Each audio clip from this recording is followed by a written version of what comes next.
Hola chicos, hoy vamos a continuar con los repasos de pediatría. Hoy vamos a ver lo que son las enfermedades diarreicas, especialmente las agudas. Antes de empezar, quería comentarles algunos datos que he encontrado.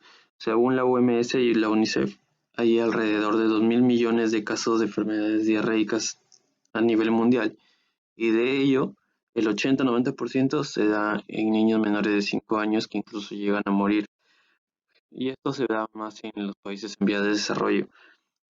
Ahora, cada niño menor a 5 años tiene un promedio de 3 episodios de diarrea en un año. A nivel mundial, entre ese rango en niños menores de 5 años, la diarrea es la segunda causa de muerte después de la neumonía. Entonces, ¿qué es diarrea? Diarrea es la disminución de la consistencia. La consistencia vendría a ser que son heces líquidas o semilíquidas. Entonces, una de las definiciones que es disminución de la consistencia. La otra es aumento de la frecuencia, o sea que son, según la literatura, mayor a 3 veces en 24 horas. Tienen que estar presentes esas dos características, consistencia y frecuencia. Entonces, esta diarrea puede estar acompañado de fiebre o vómitos. Los vómitos generalmente pueden durar de hasta 3 días. Por ejemplo, en los rotavirus, al inicio tiene clínica emética, o sea, vómitos, y luego recién empieza con diarreas. Ahora, tenemos 3 tipos de diarrea según la literatura. Tenemos la diarrea aguda, de 7 a 14 días, la diarrea persistente, de 2 a 4 semanas, y la crónica mayor a 4 semanas. También hay otro tipo de diarrea que son las disentéricas. Muy utilizado este término, que son las enfermedades con diarreas con sangre. Algunas causas que vamos a ver más adelante, vamos a tocar más adelante a fondo. Los virus, el principal agente etiológico vírico es el rotavirus. Las bacterias, a la cabeza tenemos Campylobacter jejuni y Shigella flexneri, y también Salmonella. Entre los protozoos tenemos a Giardia lamblia. Estos son los gérmenes más importantes de diarrea. En las últimas décadas, la mortalidad que les había comentado que era bastante alta en los niños, se ha disminuido por varios factores. Uno que es ampliamente utilizado, o digamos que es una regla universal, es el uso de sales de rehidratación oral. Otro factor que ha aumentado o que ha contribuido a la disminución de la mortalidad es la lactancia materna, la nutrición, también el mejoramiento del estado sanitario y higiénico, y la vacunación, la cobertura de vacunación. Entonces, como les comenté, había una clasificación que habíamos visto de diarreas, en cual se dividía en diarreas agudas, que son menor a 2 semanas, de 7 a 14 días, las diarreas persistentes, que van de 2 a 4 semanas, y las diarreas crónicas, que son más de 4 semanas. Ahora, las diarreas agudas se pueden dividir en acuosas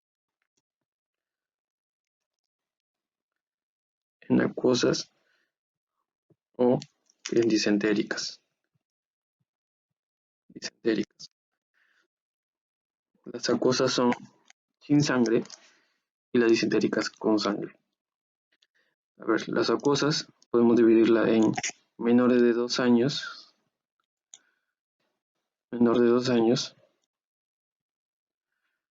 y en mayor de 2 años. Perdón.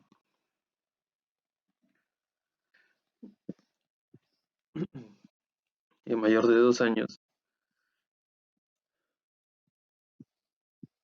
Y ahora, ¿por qué? En una diarrea aguda, acuosa en menor de 2 años, se da por rotavirus. Y una diarrea aguda, acuosa en mayor de 2 años, el primer germen causal es el E. coli enterotoxigénica. Esta E. coli enterotoxigénica, el primer dato es que es la causa más frecuente de diarreas agudas acuosas en mayor de 2 años.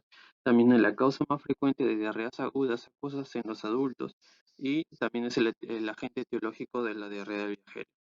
Entonces, en los pacientes con una diarrea aguda disentérica, o sea, con diarreas con sangre en menores de 2 años,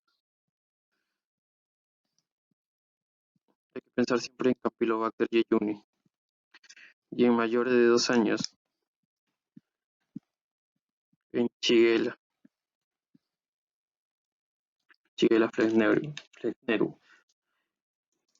La Shigella flexneru también es causa de las artritis reactivas. ¿Ya? Entonces, hasta ahí es un cuadrito que quería hacerles antes de empezar antes de meternos en fondo del tema. Y en las diarreas agudas persistentes y en las diarreas crónicas, la causa más frecuente son los síndromes posenteríticos. Y a todo esto, siempre, digamos que el plan para el manejo de estas diarreas siempre primero es rehidratación. Rehidratación es el pilar en el tratamiento. Y después sí se puede dar antibiótico terapia. Por ejemplo, en las diarreas por E. coli enterotoxigénicas se les da macrólidos. Bueno, acá tenemos un cuadro resumen de los agentes etiológicos de las diarreas, tanto las diarreas acuosas como las diarreas disentéricas.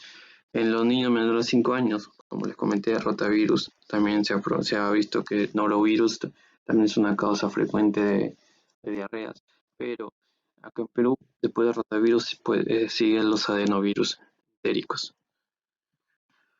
En cuanto a bacterias en menores de 5 años, tenemos a la E. coli enteropatogénica y la E. coli enterotoxigénica. En cuanto a los parásitos, tenemos Cryptosporidium parvum y diasis intestinales. En las disentéricas, menores de 5 años, Shigella, como les había comentado en el cuadrito, también puede estar Salmonella y Campylobacter, y también han considerado como parásitos en Salmonella histolítica.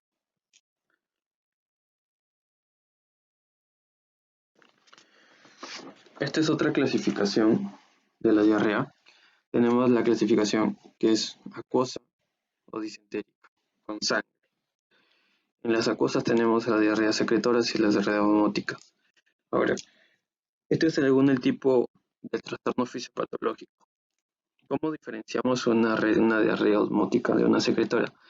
Hay algunos datitos que nos van a ayudar a orientar con el diagnóstico. Por ejemplo, las diarreas osmóticas van a mejorar con el ayuno. Con el ayuno mejora. En las diarreas secretoras no. En las diarreas secretoras el ayuno no altera la diarrea. O sea, va a seguir secretando y secretando.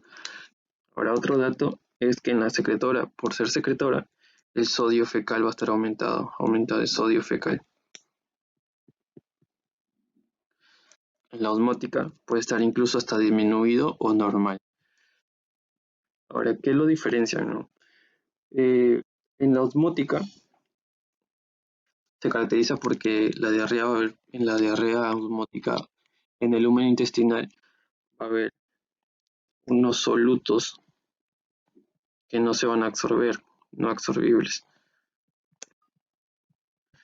Entonces, esto va a hacer que el gradiente osmótico de agua se vaya hacia el lumen, por eso es que es osmótica. En los dos va a haber una alteración en lo que es la absorción y la secreción. Por ende, en la osmótica va a haber una alteración más en la absorción que en la secreción. Y en la secretora va a haber una alteración más en la parte secretora. Va a haber menos absorción y mayor secreción. Esa es la diferencia. Ahora, ¿quiénes nos pueden producir eso? En la secretora va a haber más salida de cloro. Más salida de cloro. Hay un trastorno, un desequilibrio en los electrolitos. Ahora, ¿quién nos produce eso? En la secretora, perdón. En la secretora nos va a producir vibrio cólera, que es una de los principales Vibrio cólera, E. coli enterotoxigénica, Vibrio no coléricos y Shigella. En la osmótica tenemos a los rotavirus, tenemos Giardia lamblia, también los laxantes y los purgantes. Es un ejemplo de diarreas osmóticas. Las bacterias E. coli enteroadhesiva o la enteroagregativa. En cuanto a las diarreas con sangre, eso se clasifican en invasivas y no invasivas. Eso tiene que ver más con la invasión en la mucosa y la multiplicación y la penetración de la bacteria o del agente biológico. Tenemos la invasiva Shigella, E. coli interinvasiva, Salmonella notifica, Campylobacter y Yersinia enterocolítica. La no invasiva tenemos a la E. coli enterohemorrágica o 157H7 y la E. coli o 26H11. Tenemos también Clostridium difficile y E. coli enteropatogénica. Las etiologías de las diarreas. Tenemos a rotavirus, que es el principal agente etiológico de la diarrea en niños. El segundo agente, como les comenté, es adenovirus. Y esta es la causa más frecuente de JECA en niños menores de 5 años. Y del 20 al 40% de estos pacientes son hospitalizados.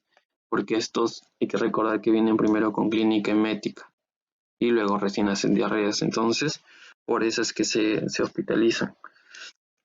El periodo de incubación de 1 a 3 días. Los pacientes tienen fiebre, diarreas acuosas y dura aproximadamente de 3 a 7 días. También otra causa son los norovirus. Es la causa más frecuente de los brotes de JECA en general y es causa de las 10 a 20% de hospitalizaciones en niños menores de 5 años. El periodo de incubación de 12 a 48 horas presenta vómitos y diarreas que duran de entre 2 a 5 días y se puede presentar fiebre ocasionalmente. Una de las principales causas también que les comenté es Shigella, que es la causa más frecuente de disentería en menores de 5 años. Estos pacientes tienen un periodo de incubación de 12 a 48 horas. Su característica es que hacen fiebres altas, tienen diarreas acuosas o también pueden ser disentéricas dependiendo del serotipo del Shigella. Y el cuadro clínico generalmente hacen fiebres altas cuando ya sobrepasan de los 36 a 48 horas. Y hacer fiebre te indica que está haciendo una bacteriemia. En todo paciente con sospecha de bacteriemia o pacientes que hacen diarreas con sangre, en ellos se le hace tratamiento empírico. Tratamiento empírico se les hace a los pacientes con bacteriemia.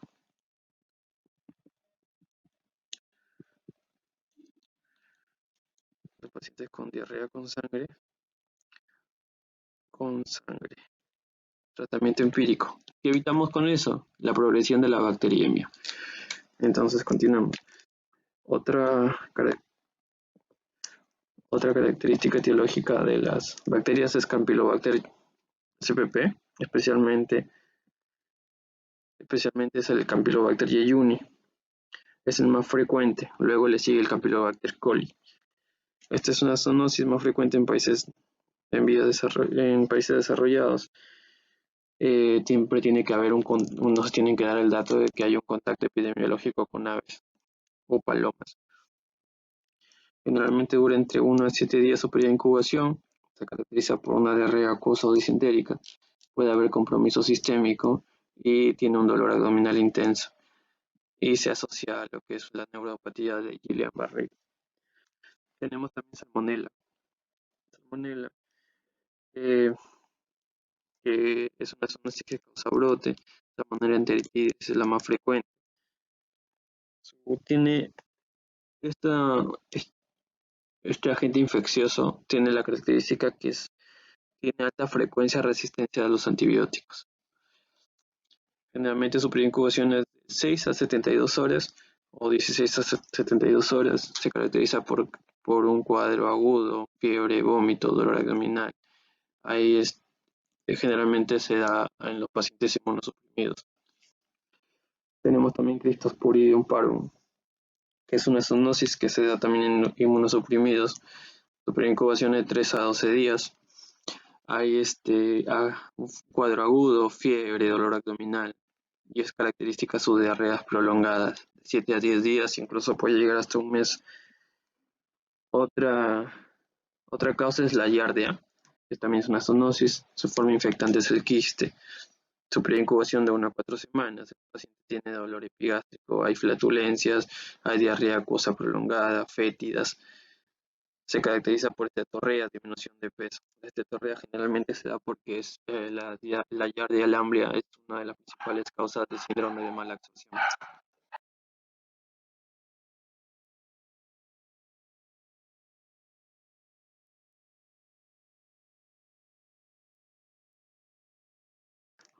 Bueno, acá vamos a ver, ya entrando a la fisiopatología, cómo es que se alteran los procesos de absorción de lo que son los nutrientes y la absorción de sodio. Por ejemplo, acá este es un patrón normal de absorción. Hay una absorción buena de sodio y también de nutrientes. Esto hace que haya un impulso de secreción mínima por parte del cloro. Entonces, esto explica que hay pérdida mínima de líquidos por las heces.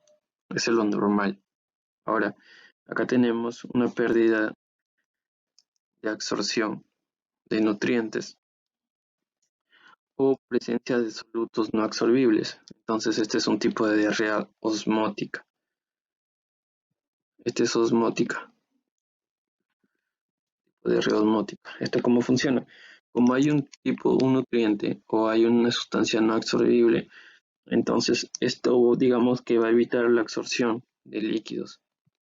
Se va a evitar y más bien va a promover la secreción de líquidos hacia ese lumen. Entonces es un tipo de diarrea osmótica y esto va a generar la diarrea. Este es otro tipo, acá hay una alteración en lo que es la secreción y hay una reducción también de la absorción. Entonces esto se va a acumular, como hay una alteración hay un aumento en la secreción, como verán acá las flechitas, hay aumenta la secreción de cloro y por ende de agua, y va a disminuir la absorción de sodio. Esto va a producir un tipo de diarrea secretora. Y un ejemplo de esto es los pacientes que tienen cólera o las epidemias, los brotes que habían de cólera. Esto va a producir acumulación de líquido en el lumen y se va a producir la diarrea. Esto es un tipo de diarrea relacionada con la motilidad.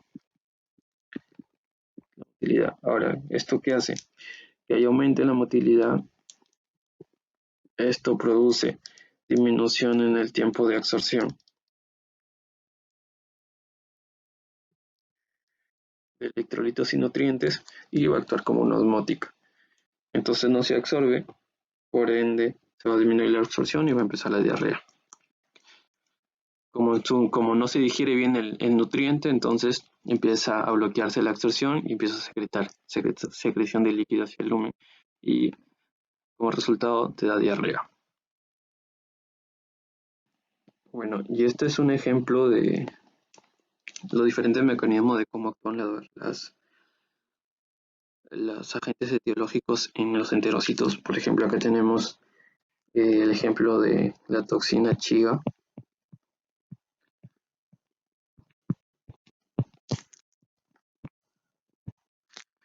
Esto que hace, la toxina Chiga es citolítica, entra su toxina, ingresa al enterocito, está dentro del enterocito, y estos que se hacen se multiplican y por ende va a ser lisis del enterocito. Entonces va a destruir los enterocitos y va a producir úlcera de las mucosas. Esto produce la diarrea. En cambio, el rotavirus te da un tipo de diarrea de tipo osmótica. Estos ingresan, se adhieren a los enterocitos, a las vellosidades y empiezan a hacer necrosis. Hay lesiones.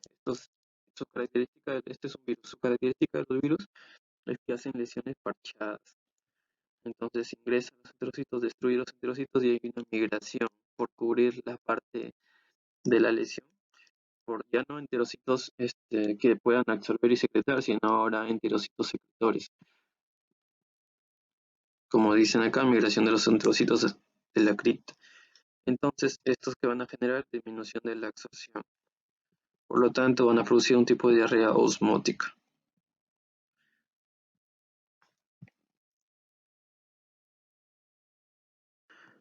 Bueno, esto ya es un ejemplo de lo que es el transporte anormal de electrolitos en las diarreas. Acá tenemos el ejemplo de una alteración en las bacterias y este es un ejemplo vírico de virus. Entonces, en las bacterias entra la enterotoxina, aumenta la producción de nucleótidos intracelulares. Estos que hacen que la secreción de iones cloruro también aumente y se inhiba la absorción de sodio. Entonces, esto lo que produce lo que es todo esto conlleva a un aumento de lo que es la señalización intracelular mediada por calcio y produce la diarrea, como verán acá. En los virus, en los rotavirus, ellos producen una proteína que es la NSP4. Estos se adhieren tanto a las integrinas alfa y beta y al complejo GAL y causan también un aumento en la señalización intracelular, inhibiendo también la absorción de sodio y produciendo la secreción de cloro. Por lo tanto, también producen la diarrea. Hay una disminución de la absorción y un aumento de la secreción. Esto es solo para que lo conozcan, para que puedan diferenciarlos. Bueno, acá ya vamos a hablar un poco de cada uno. Por ejemplo, tenemos que bacilos serios y estafilococcus aureus producen lo que son las neurotoxinas. Estos producen primero una clínica emética porque empiezan como una intoxicación alimentaria. ¿En dónde lo vamos a encontrar? En arroz fritos encontramos el Bacillus cereus, un ejemplo, el chaufa, comida recalentada, y el estafilococcus está presente en las comidas con alto azúcar. Ahora, tienen un periodo de incubación corto porque estas son toxinas preformadas. Cuando ya lo ingieres ya están preformadas, o sea que no necesitan tanto tiempo para que puedan dar las manifestaciones clínicas y puede estar acompañado de vómitos y diarrea. Generalmente el periodo en que se presenta el periodo de incubación es de unas 6 horas hasta 4 horas. Por eso estos pacientes llegan generalmente después de haber ingerido alimentos, le preguntas si ingerido hace unos 2-3 horas algo en la calle, he ingerido tal cosa. Eso nos hace sospechar de una neurotoxina por Staphylococcus aureus o por Bacillus cereus. Tratamiento en estos pacientes es, como les comenté al principio, es todo, la mayoría, en realidad todo es rehidratación. Rehidratación para todos.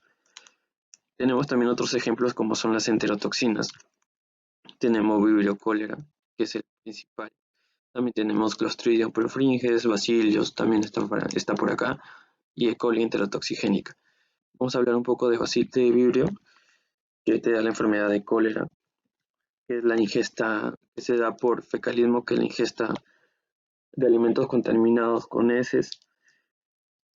Esta enterotoxina se va a unir a lo que son el angiócido GM1 de los enterocitos y va a activar la respuesta de su segundo mensajero, que es el adenilato ciclasa. Esto te da un tipo de diarrea secretora, como les comenté, y tiene apariencia en diarrea en lavados de arroz.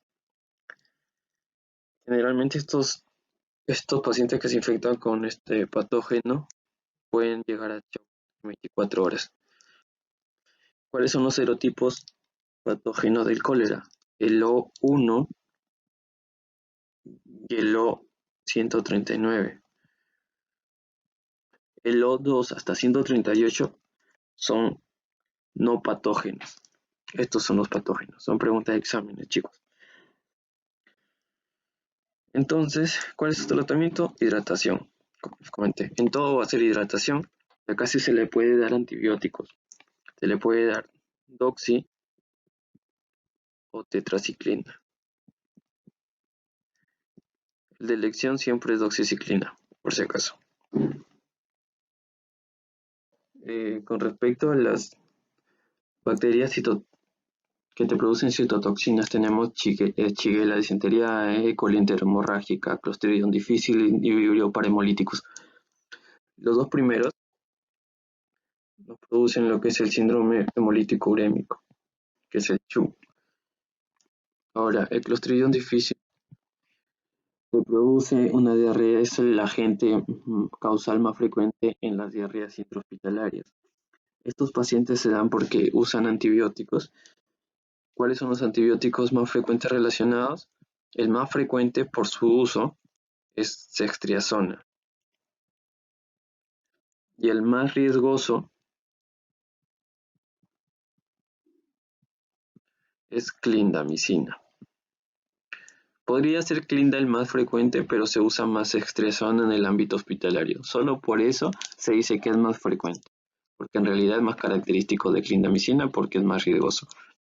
Entonces, estos nos van a dar un tipo de diarrea que puede convertirse a una colitis pseudomembranosa, que es la forma más severa de la diarrea intrahospitalaria por Clostridium difficile.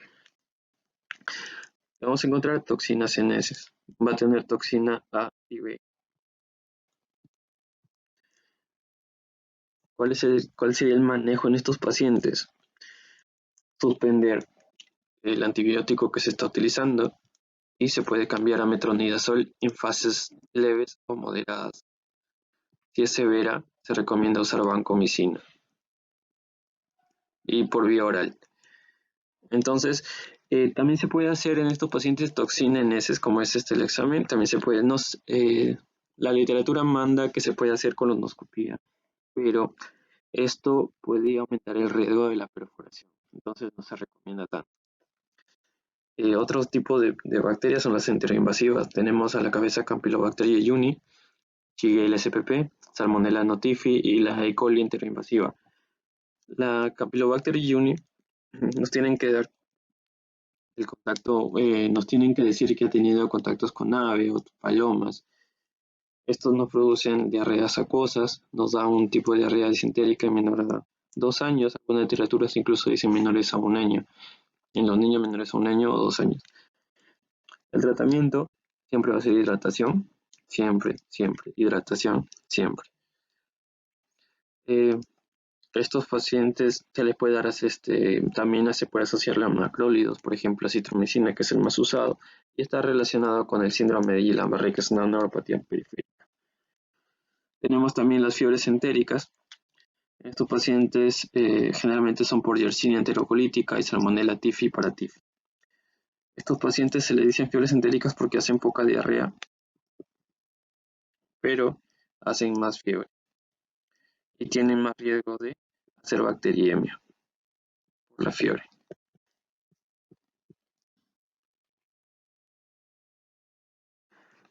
En todo paciente tenemos que determinar el estado de hidratación para ver si lo hidratamos o no lo hidratamos, si lo mandamos a casa, si lo hospitalizamos. Entonces, según UpToDate, tenemos que ver 4 parámetros: el tipo de enfermedad diarreica, el estado de hidratación, el estado nutricional y las comorbilidades.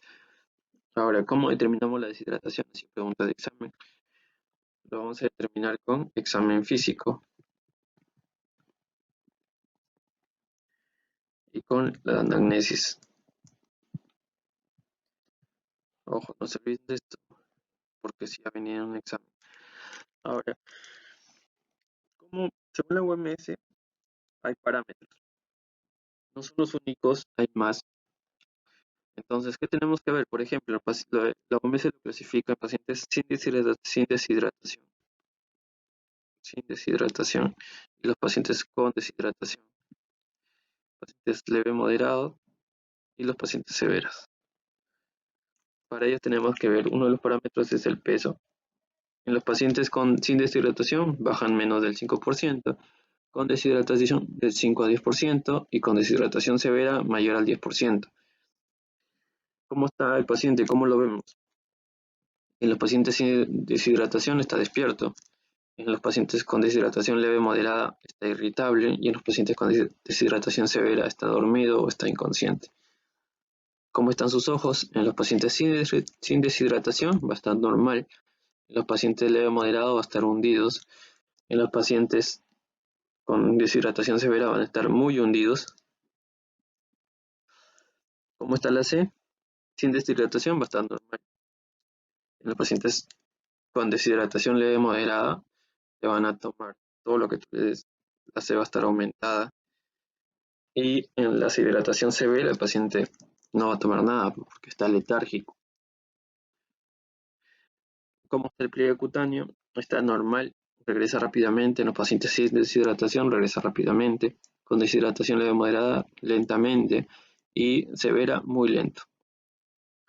La guía peruana ha aumentado 2 parámetros más, que son las lágrimas y son las mucosas.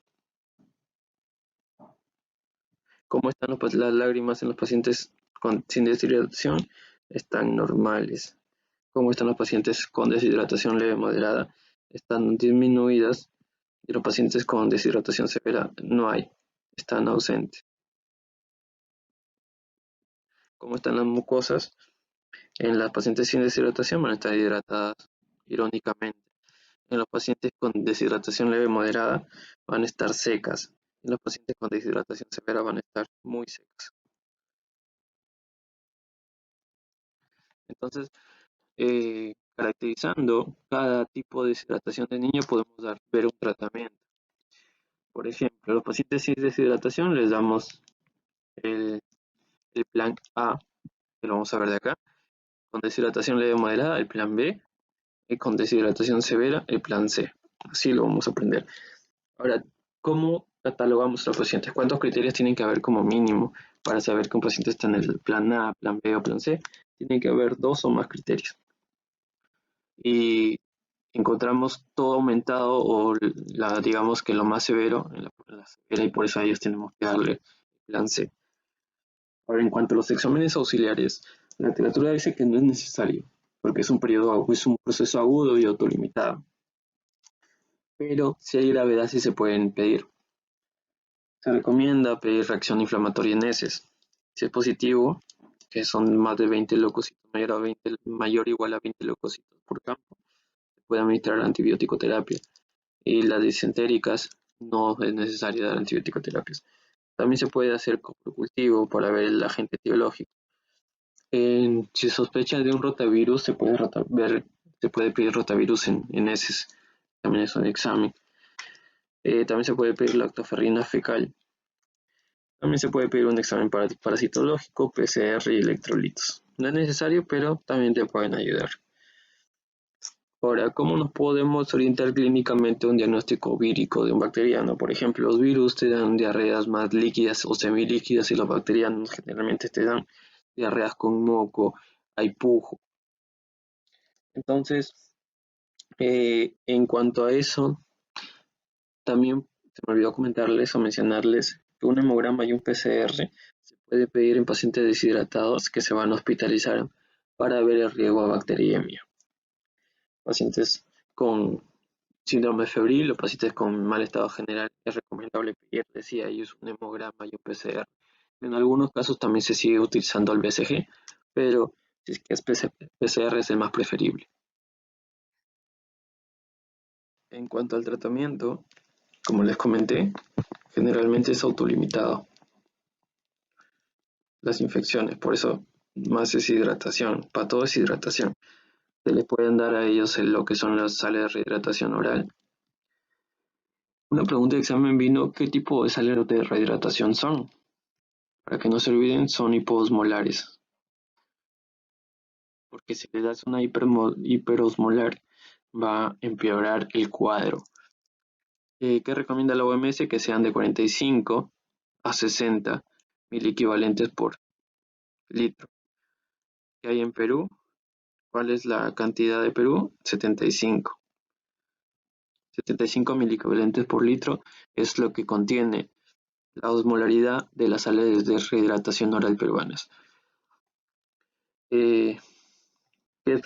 Cuando hay un paciente que viene con shock o bien con deshidratación severa, se pueden usar algunos fluidos, por ejemplo, cloruro de sodio, lactato de Ringer, que son los preferentes para terapia de rescate.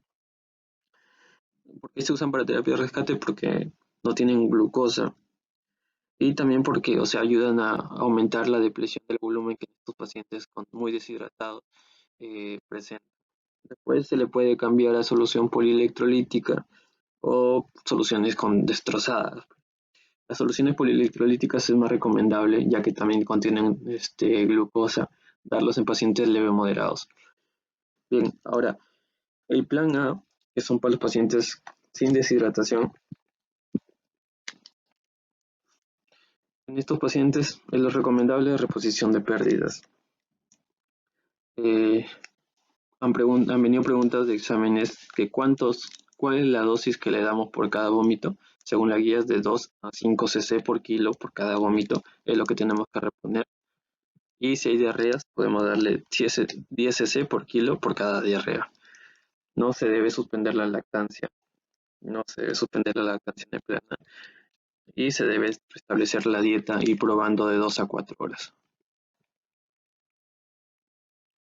En cuanto al plan B, que es para deshidratación leve moderada, en ellos es recomendable dar de 30 a 80 mililitros por kilo por cada 4 horas. De elección es el solución de las sales de rehidratación oral. Y si vomita, tenemos que esperar de 15 a 20 minutos y darle de nuevo sales de rehidratación oral. Si es que persisten los vómitos, sería bueno hacerle gastroclisis, ponerle unas sondas gástricas y si no tolera, ahí recién pasar a vía endovenosa con soluciones de destroza. En cuanto al plan C, esto es más para diarreas severas, con shock o sin shock. En ellos, si hay shock, podemos darle terapia de rescate, como le mencioné, cloruro de sodio al 9%. La guía recomienda de 10 a 20 mililitros por kilo y se debe pasar en 5 a 15 minutos. Si es que sale del shock, y ahora sí cambiar la destroza de 100 mililitros por kilo cada 3 horas y a partir de la segunda hora ofrecer ya por vía oral. Si hay deshidratación severa sin shock, se recomienda dar destroza 100 mililitros por kilo por 3 horas, cada 3 horas y siempre monitorear las funciones vitales, siempre.